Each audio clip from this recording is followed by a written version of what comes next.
Welcome back to another video. Today we're going to be having a look at the second developer diary from Millennia, which was just released yesterday. The introduction is, hello, I'm Robert Fremier, the lead programmer and co-designer of Millennium. Welcome to our second Millennia design diary. If you want to learn more about the game, you can go to C-Prompt Games and check out the dev diary from last week and also the trailer. Millennia is a huge game packed with content and gameplay systems, but a good place to start explaining it all is with one of the most central pieces of the game, how you can claim territory, grow your nation, and explore the map. Okay, first area we've got is regions. At the start of the game, you control a single region. Regions are the most vital element of the game economy. They define your borders, allow you to put your people to work, and let you build units and buildings. The capital at the heart of a region will feel pretty familiar to players comfortable with other 4X games, particularly at the start. Grow your region's population to work more tiles, collect more resources, and become an industrial powerhouse. So it seems familiar, like the civilization type games where you build your central capital up and expand your borders out that way from your central city. So that sounds pretty familiar. At a high level, the region's population determines how many workers you can assign, while the territory controlled by the region determines what those workers can be assigned to. Early on, many of your workers will be foraging, gathering from the land directly. This type of gathering is 1 for 1, so if you have 3 forests, you can assign up to 3 workers to forage in those forests. That seems a little bit different about foraging some resources. It seems a little bit more similar to like maybe humankind. You can get resources from the land, and maybe more like city builder type game. So that's a little bit more interesting. Although you can do it in Civ, like cut down forests and things like that, and you can get like the stone and for production and things. This is fine for getting started, but to really get your economy rolling, you will want to build improvements such as farms and hunting camps, or oil wells and computer factories when you reach the more advanced ages. Improvements dramatically boost the value of workers in a region, providing goods that are worth significantly more than what foraging alone can generate. Of course, if you have the right national spirit, perhaps there are some alternative strategies you can find. So I think they're talking about production chains there as well, which I think is I think something's a little bit more unique to Millennium compared to other 4X games, where it's not just gathering a certain resource that adds to a production or a resource which gives you access to a certain unit type. This has got actual production chains where you can take simple resources and through various stages convert them into other products, which that seems quite good. That seems more like along some type of city builder type games as well. They have production chains.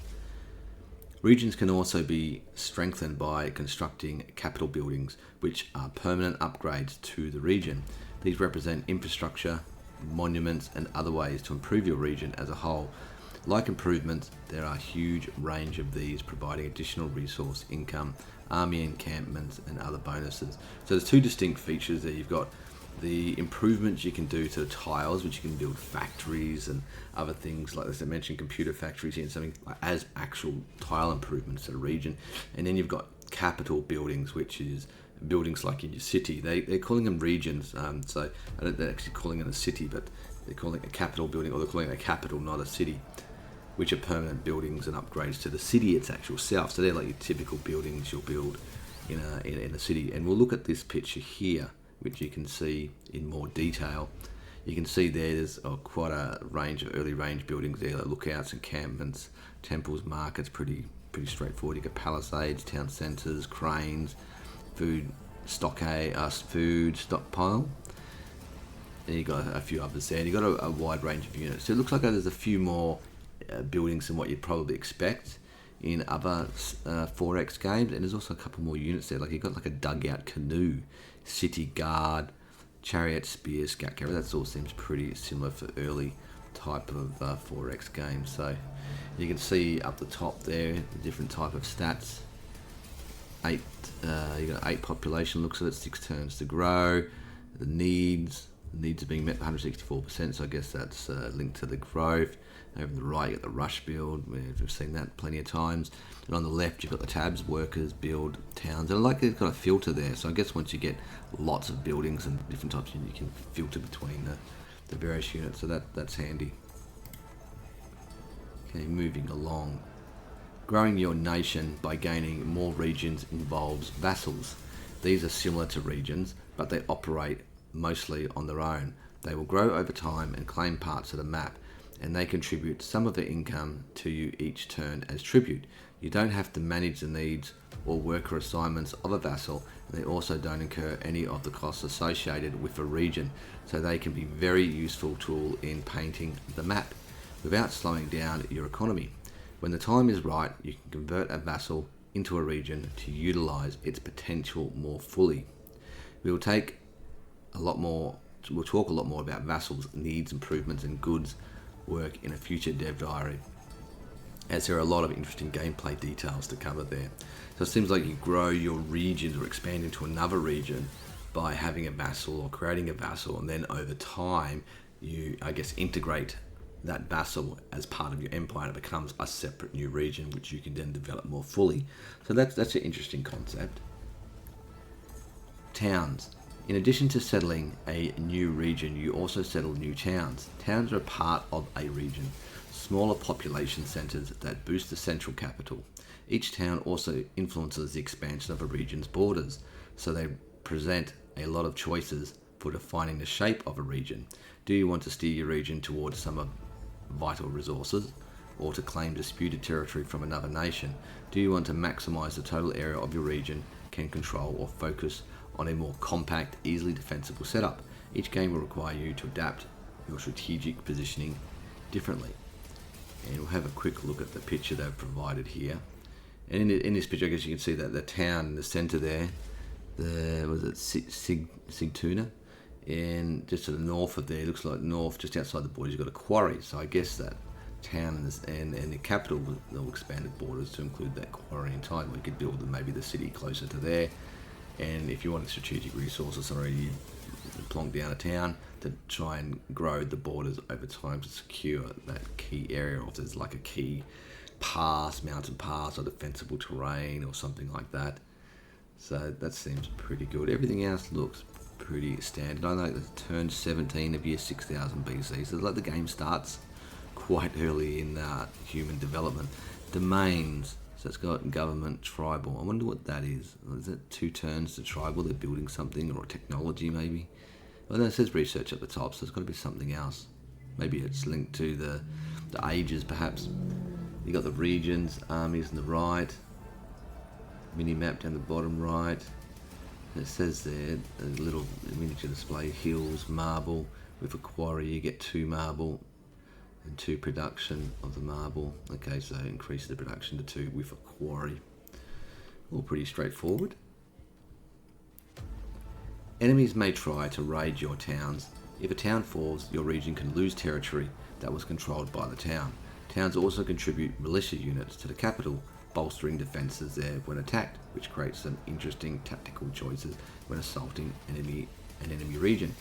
When planning your offence, do you chip away at their towns to weaken them, or bypass the towns and strike for the capital directly? That is interesting. So that's quite a good concept. So your towns will contribute militia units to the defence of the capital if the enemy tries to hit the capital directly and take it quickly. So that's good. I like that. So if you've got a number of towns in the region, they can provide defences to the capital, which that seems pretty realistic. Or if you're an attacker, do you try to weaken your enemy, like a longer siege, try and weaken the towns, take them out first, destroy whatever units are there, so then the capital is maybe a bit easier to fight. Initially, your towns will generate more wealth for the region based on how many improvements you have built nearby. As your nation's capabilities in civil engineering improve over time, you can expand the towns to higher levels, increasing this bonus. Towns can also specialise. They can become mining towns, farming towns, and the like. A town's specialisation allows it to provide different resources and require different improvements. Cleverly using your towns to accomplish both your strategic and economic goals is very satisfying when you can juggle all the competing interests correctly.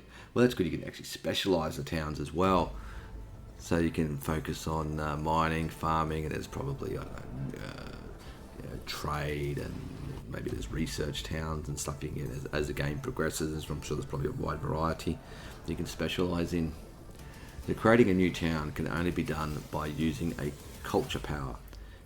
Big moments in the growth of your nation that only happen periodically, while creating a town is only one of many possible choices of what to do with culture.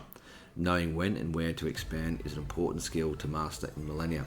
So you just can't like get a settler or a worker and build a town. So you actually have to use culture power to do it. And I guess it becomes a choice of what you spend that culture on. Outposts. Regions and vassals are not the only way to control territory on the map. You can also send out pioneers and have them build outposts. When built, outposts immediately bring all the tiles in a 1 hex radius under your control. Because they have much looser restrictions of where they can be placed, you can even build them right up against another nation's territory to stake a claim. Of course, outposts are a lot easier to take down than capitals or even towns, so make sure you are prepared to defend them against roaming barbarians and other nations alike.